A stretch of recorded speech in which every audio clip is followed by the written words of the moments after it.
Ryoiki Tenkai. That's right people, you have entered my domain. I'm on a Jujutsu Kaisen high right now guys. The manga is keeping me hyped every goddamn week. So today I thought we could have a discussion about one of the characters in particular.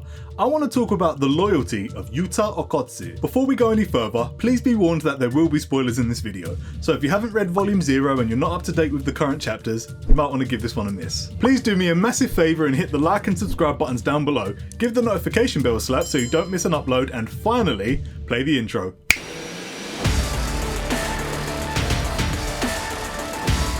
Yuta Okkotsu is at the very forefront of the Jujutsu Kaisen story right now. After everything that happened during the Shibuya incident, Yuta has been assigned as Yuji Itadori's executioner. Shit has literally gone from what was already catastrophic to world-shatteringly bad. Akutami has straight up hit the oh shit button and orchestrated our collective oh shit moments when Yuta was reintroduced. Oh shit! Oh shit!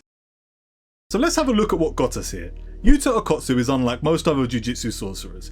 If anything, he's most similar to Satoru Gojo in regards to his insanely high cursed energy and battle prowess. But there's also another trait he shares with Gojo. He doesn't seem to care for Jujutsu politics in the slightest. He doesn't give a shit about the higher ups or who did what and where. He came into the world of Jujutsu knowing nothing about it. What makes Yuta really special is his unflinching loyalty, and I honestly fucking love him for it. All he really cares about is staying with his friends, and as long as they need him, he'll do anything for them.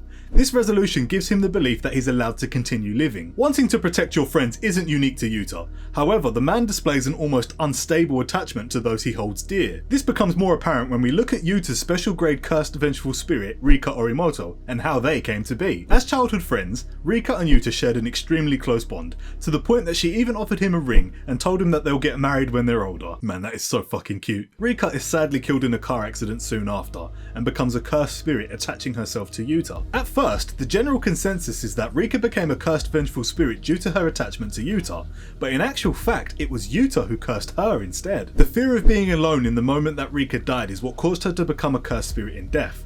Yuta was so desperate not to lose her that he unknowingly cursed her and caused her manifestation. Even though it was Rika who offered him the ring in the first place, it was Yuta who expressed the willingness to stay together forever and ever. Ironically, Yuta's desperation to be with someone is the reason he grows up feeling more alone than ever. Friendless and relentlessly bullied, scared to make any real connections with people out of fear for their safety due to his obsessive cursed spirit Rika. She is completely out of his control and doesn't hesitate to curb stomp motherfuckers if they mess with him. He's so frightened of hurting anyone else that he's even tried to take his own life.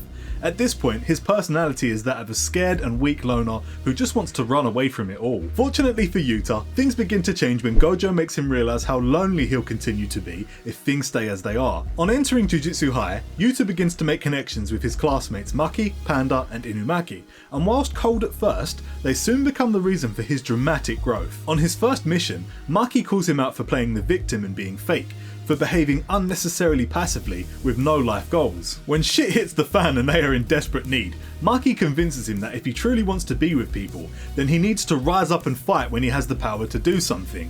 Respect and relationships come with time, but he won't get there by doing nothing. Above all else, Yuta just doesn't want to be lonely anymore. Making friends and feeling like someone can rely on him gives him the reason he needs to go on living. When Maki's desperate plea reaches him, something inside him snaps. In that moment, he makes the decision to work with Rika and puts on the ring from their childhood. The ring alone is a strong symbol of his loyalty. Even though he was clinically afraid of Rika hurting people, to the point he tried to commit suicide, he could never give up the ring. His loyalty and love for Rika made him hold on to the ring through it all, no matter how much he thought she was cursing him. This shows how resolute his feelings of loyalty are and how they can actually trump his fear.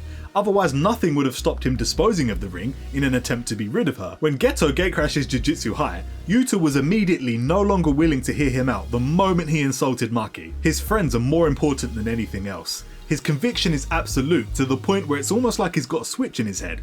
Once you cross that line and harm his friends, there's no coming back. Yuta absolutely loses his shit when Geto bodies his three besties. In classic shonen fashion, he displays an uncanny ability to get fucking hard when his friends are in danger. His loyalty to his friends even causes him to confront Rika for the first time.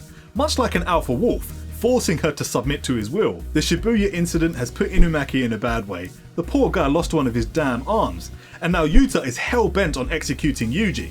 Not for any grand duty to Jujutsu, not to avenge innocence or to stop Sukuna from hurting anyone else. No, he is just extremely pissed that someone hurt one of his best buddies, and he will claim vengeance for that reason alone. The man is fucking livid, and I love it!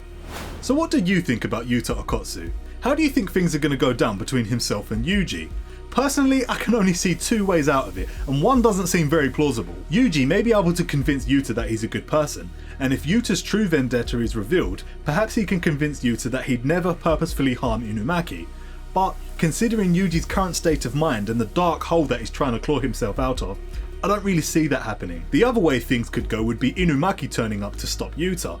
It's important to remember that the three of them share a connection in the sense that they've all unwillingly hurt people in their past. Maybe Inumaki can remind them of that and convince Yuta to stand down. Or Yuta just fucking flattens Yuji and calls it a day. That would be a sudden end to Jujutsu Kaisen, wouldn't it? Right then, I've talked enough for one day. Let me know what you thought in the comments below. Please subscribe if you want to see more from me chatting bear breeze about anime or manga or something. Laters.